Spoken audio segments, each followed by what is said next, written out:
welcome back to my channel. My name is Laura and today I am wrapping up my shelf number 9 tour. So every once in a while, I would say about once a month, but I don't know how it's going to work out for the rest of the year. I randomly select a shelf in my collection and I try to read some of the books on that shelf, and then I'm going to talk to you about them. So I have already showed you all of the titles that are on that shelf. I will link that video up below, but today I'm going to talk about the books that are on that shelf and the titles that I've read since choosing that shelf. So let's just get into those. So the first title that I read is actually a manhwa title, and that is Chocolat by Shin and Gio. So I ended up reading Volume 1, Volume 2, Volume 3, Volume 4, Volume 5, Volume 6, Volume 7, and the final volume, which is sort of like an omnibus, Volume 8, and you can see it's quite a big volume. This is basically the story about a young girl who is a huge fan of a K-pop group. She's such a big fan that she goes to other concerts and things. But she ends up having a run-in with a new up-and-coming K-pop group and ends up getting kind of bullied by them, or like pulled into kind of their shenanigans, including being forced into leading their fan club, even though she's not a fan herself. It is, of course, a romance, sort of actually more of a drama romance. It is a little bit of a romantic triangle between three characters, herself and two boys from this new K-pop group. Of course, there is some sort of connection to the rival K-pop group, or to the K-pop group that she's in love with, and of course there's going to be issues between her and the fan club members themselves, because she is not a fan of them, she's a fan of this other group. So that is pretty much what this story is. It is fairly typical, but because it is a Korean title, it is different. There's quite a lot of differences in it. The art style is slightly different, well, from manga at least, and the relationship dynamics are different. There is, two boys that she is kind of contemplating between, or, there's that love triangle between the two of them. And, even though I read a lot of shoujo manga, and usually I feel like I know what's going to happen from the first chapter, I didn't really even know who she was going to end up with, or if she was going to end up with anyone, even in this final volume. So I was, guessing and postulating throughout the entire series about her relationship with these boys. There is quite a lot of bullying and physical abuse that is expected, and I think that, like, culturally expected abuse. So it is definitely different than a lot of the shoujo manga that I have read.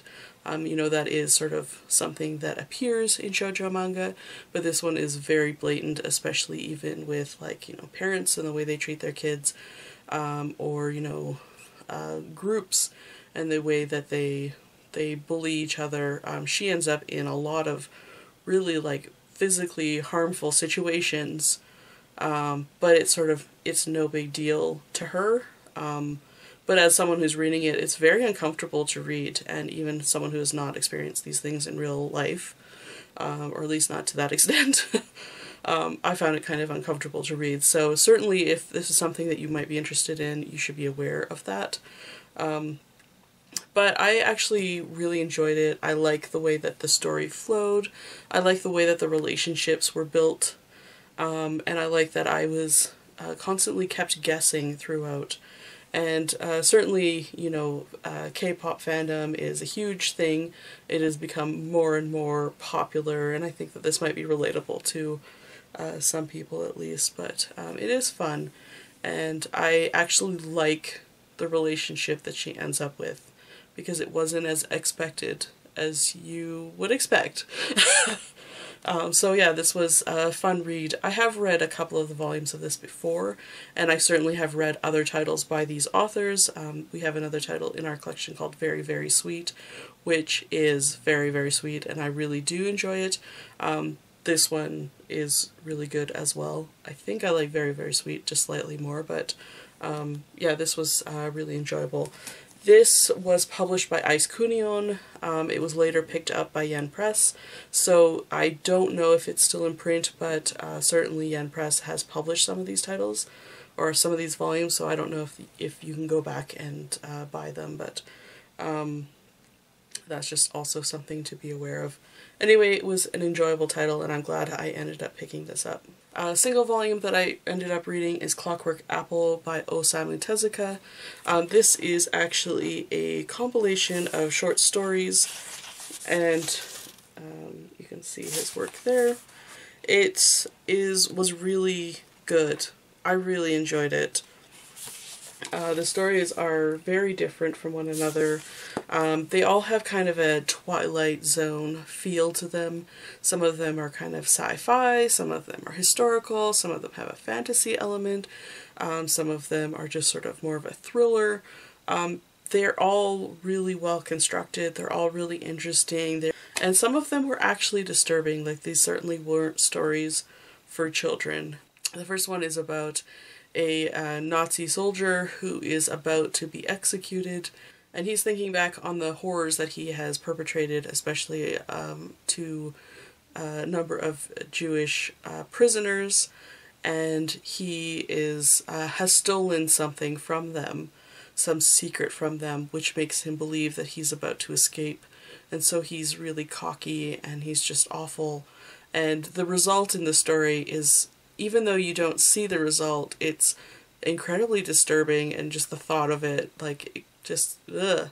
It's awful. So he definitely gets his, and all of the stories were really interesting like that. So this was really a good title. I was really impressed with it, and I don't know how easy these are going to be to pick up anymore. I think that DMP is now gone. That's my last impression, is that DMP is gone. But if you ever have a chance to pick up this title, I think this one is quite worthwhile.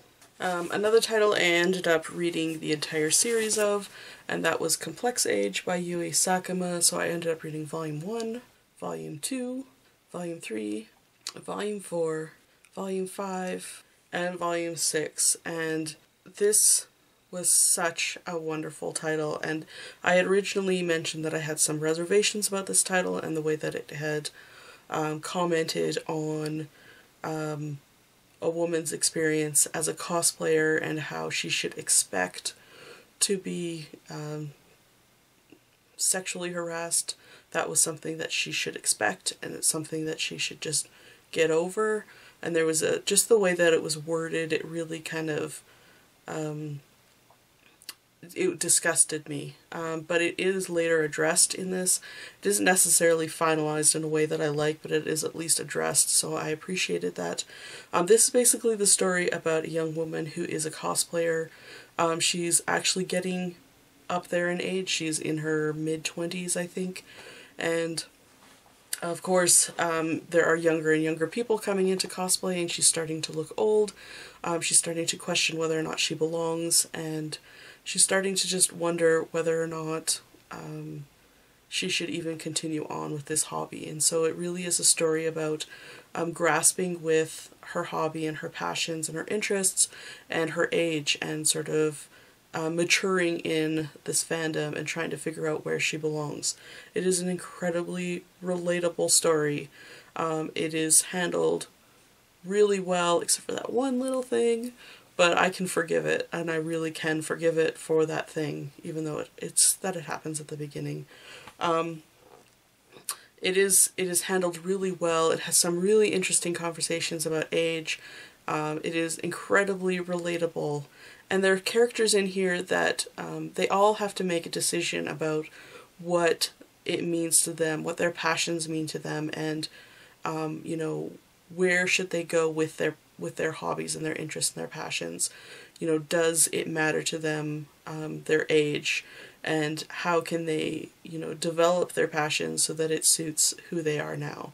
It is really interesting because they've chosen all these different characters who have made incredibly different decisions, and then following this young woman and what decision she has to make, and it's good. It's really, really good story.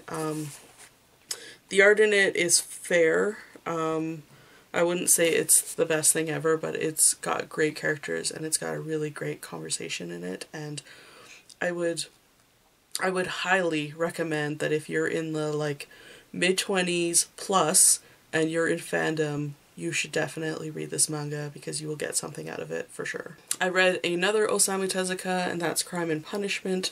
This is just a short volume, and if you know Dostoevsky's Crime and Punishment, you know that it's this huge story. I have never read it, and I've never seen it in a film or anything, so I don't know the story. But this is apparently based off of that, and this is basically the story about a young man who murders a woman who's profiting, like a pawnbroker, and he believes that she's profiting off of, you know, the unfortunate situations of people, and so he ends up murdering her and running away, and then of course an innocent man ends up getting taken in to custody instead of him, and then what should he do? That moral dilemma.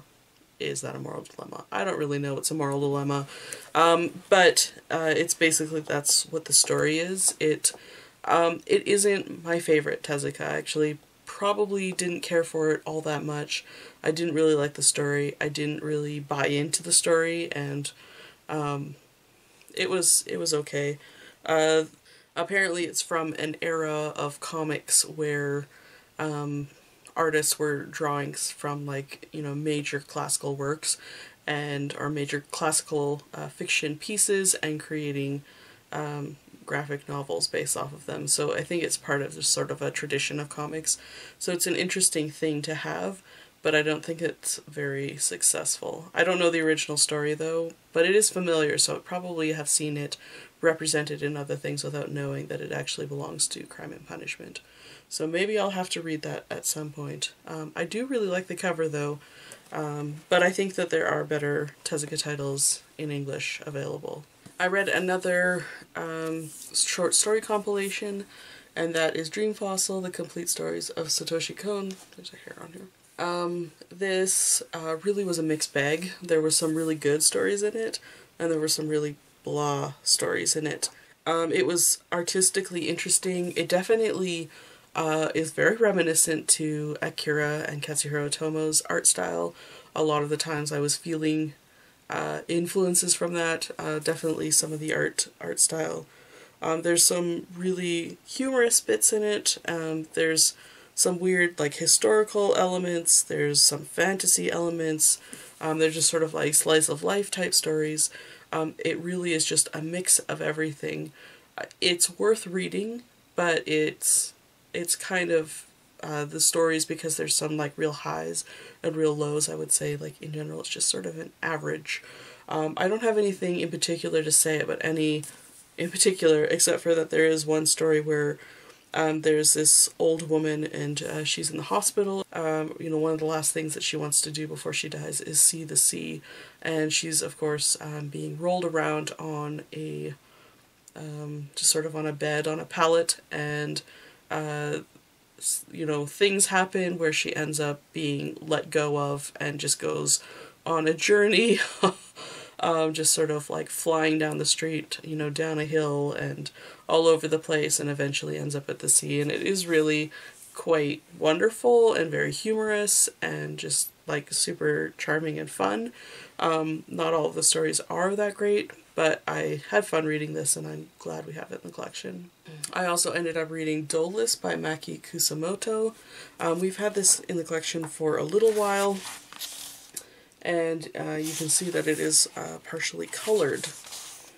This is basically the story of a young man, and he kind of falls head over heels in love with this woman who's very cool, except for that she has some real problems, including self-harm.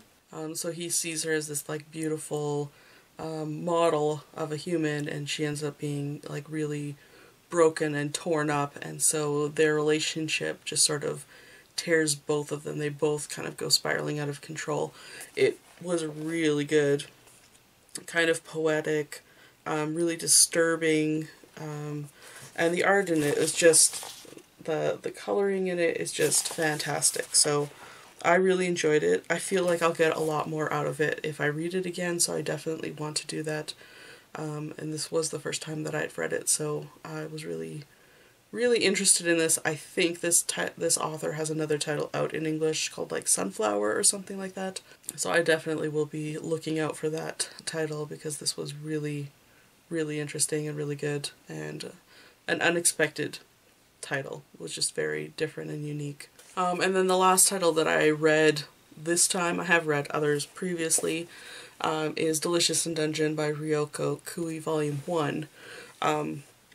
This is not my favorite. I know a lot of people are really enjoying it. It's got a Dungeons and Dragons type feel. There's characters are going into the underground and are starting to learn kind of like culinary arts and appreciating eating what's available in these underground passages. But for the most part, I felt like it was more interested on this like foodie aspect without like developing the characters or even a plot. So I'm not very fully invested in this story yet, and I'm not fully invested in these characters. I'm interested to see a little bit where it goes, so I definitely will pick up a couple more volumes, but at this point I'm not as in love with this, I think, as everybody else is. So that's everything that I read for shelf number 9. Obviously a lot of titles. I'm not going to even bother picking it up because there's quite a big stack here in front of me. It was a good reading month. I really enjoyed most of the titles on that shelf. I have now read most of the titles on that shelf, which is great.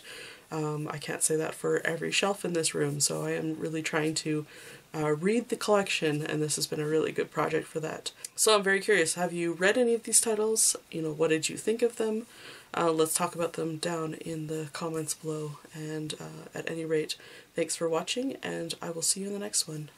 Bye for now.